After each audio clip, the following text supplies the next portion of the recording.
First we're gonna rock, then we're gonna roll, then we let it pop, go, let it go, X gonna give it to you, we gonna... Yeah, that's copyrighted. My nigga, my...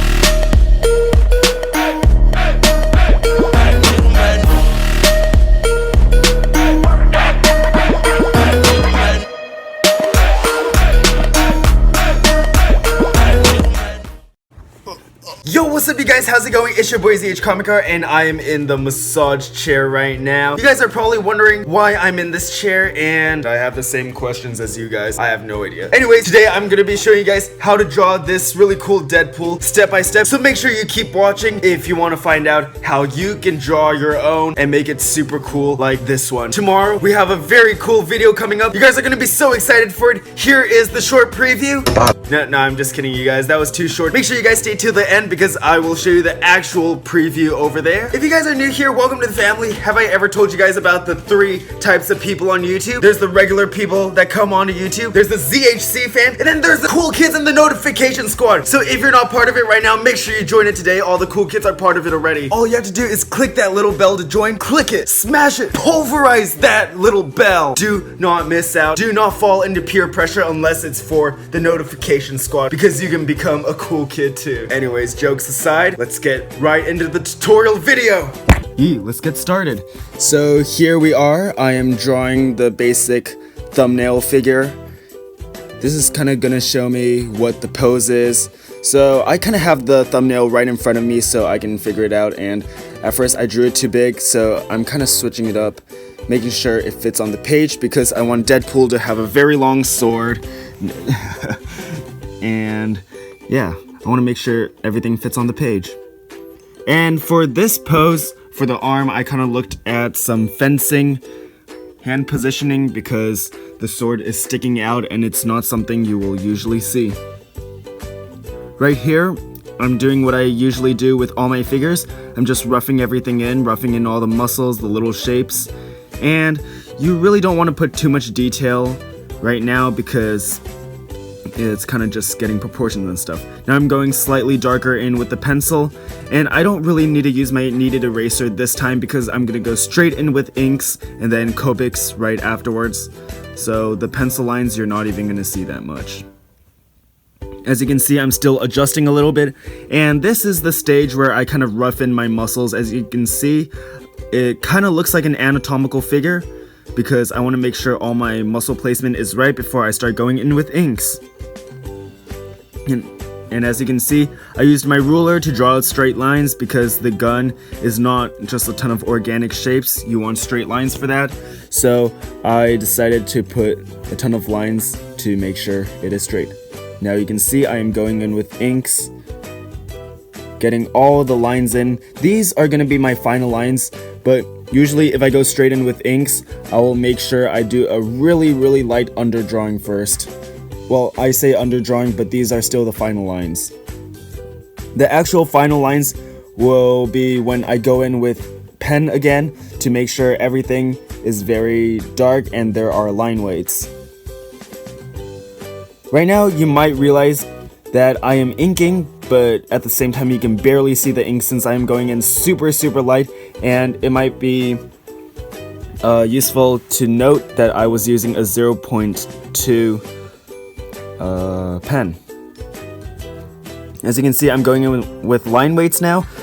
Everything that's turning away from the light is going to be shadowed in, or not shadowed in, but a thicker line.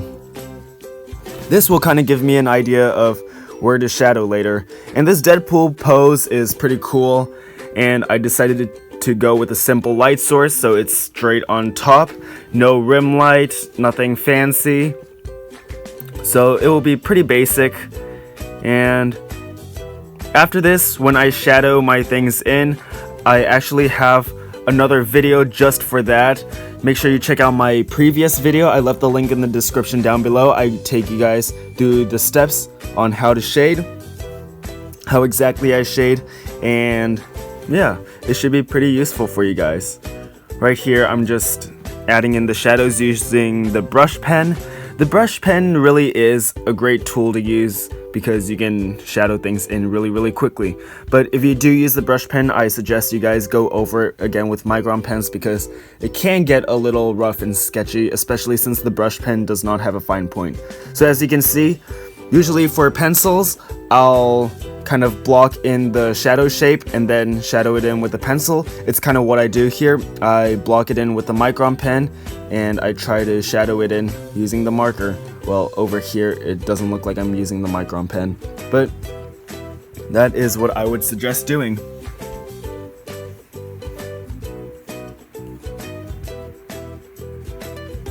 Honestly, the shadows here are pretty fun to do, and I enjoy adding shadows a lot.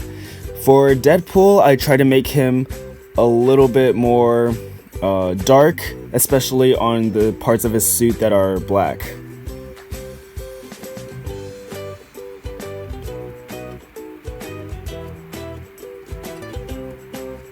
There I go with little details.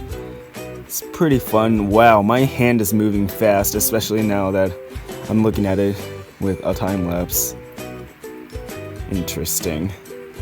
Anyways, getting back to the actual tutorial, right now is where I'm just adding little details, and I think I'm gonna go in with cross-hatching soon. There we go. And cross-hatching is honestly the most fun part for me because it's so simple. You can see me twist the, not twist the page, but rotate the page a lot so that I get the perfect angle for my hand, because I like moving it up and down in the same motion over and over again. Yeah, that did not sound right, but I think you guys know what I mean. The cross-hatching is really fun, and you just keep going in the same direction, which is why you move the page. And there's always going to be a line or movement that you find more comfortable than other movements, because you do it a lot more.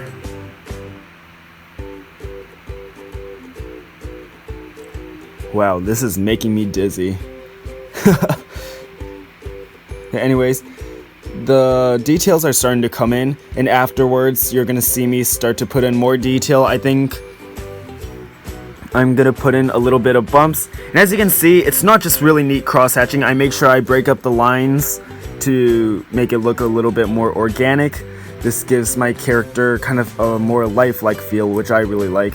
It kind of depends on what style you want to do. If you want to do a more cartoonish style, it might not be the best for you, but if you want to go for a style like mine, I would strongly suggest you breaking up the cross-hatching lines to make it look a little bit more organic instead of just, I don't even know what I'm saying. Yeah, but anyways, break up your lines. That's what I kind of want to say. And yeah, there we go with his little pouchy thing.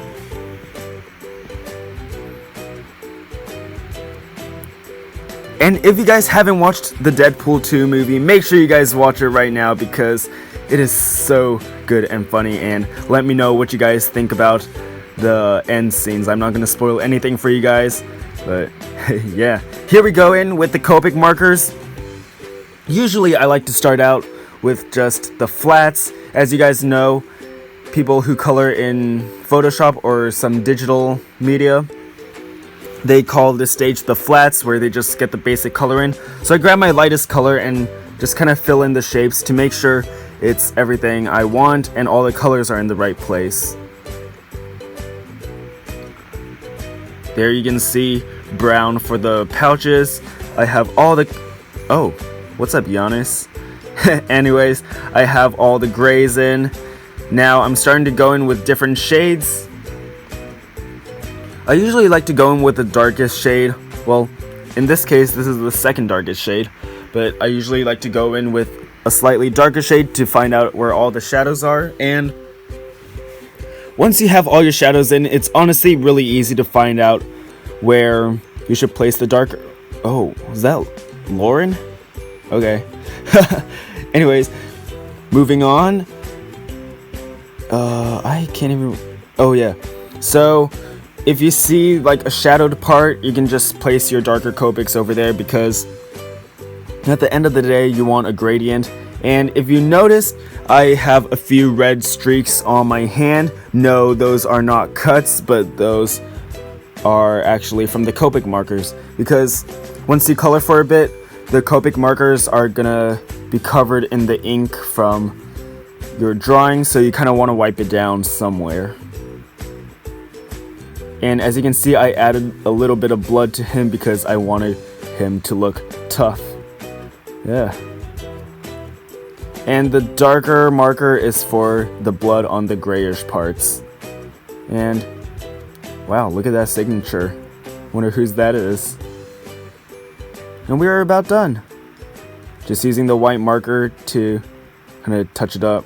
Bam, there we go.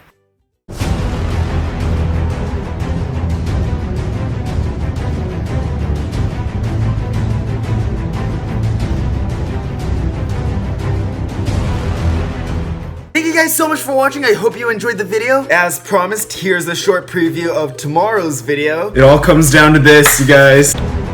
Seawater or bottom. Alright, that's it.